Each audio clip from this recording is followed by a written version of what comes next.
तलासरीमध्ये राजेश फरीद वसंता पान मसाला विकणाऱ्या किंगवर गुन्हा दाखल होणार का? अधिक माहिती अशी की गुजरातमधून वापीमधील नशिली पदार्थ तलासरीमध्ये विकणारे फरीदभाई राजेशभाई यांना नशिली पान मसाला दर आठवड्याला लाखो रुपयांचा आणून तलासरी चारोटी म्हणून आछाड डहाणूपर्यंत जाणाऱ्या सर्व खेड्यांमध्ये दर आठवड्याला 1 कोटी रुपयांची नशिली पदार्थ पान मसाला विकणारे किंग म्हणून ओळख झाली।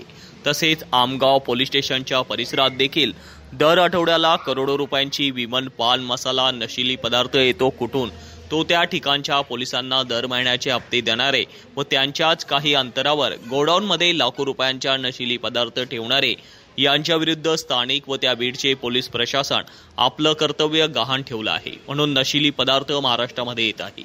तसेच वापीमधून महाराष्ट्रात येण्यासाठी चौघही रस्त्याला हा पान मसाला खुलेआमपणे येतो आणि विक्री करणारे राजेश फरीद नावाच्या गुन्हेगारावर तडीपारची कारवाई केली पाहिजे। पण हे नालायक हप्ते देऊन अधिकाऱ्यांची वर्दी विकत घेतात व त्यांना लाचार करतात। म्हणून यासाठी पालघर जिल्हा प्रशासन आता तरी कारवाई करणार का? कारण स्थानिक लोकप्रतिनिधी गावगुंड यांच्या बाजूने असल्यामुळे स्थानिक पोलिसांना देखील कारवाई करण्यात अपयश येते आहे।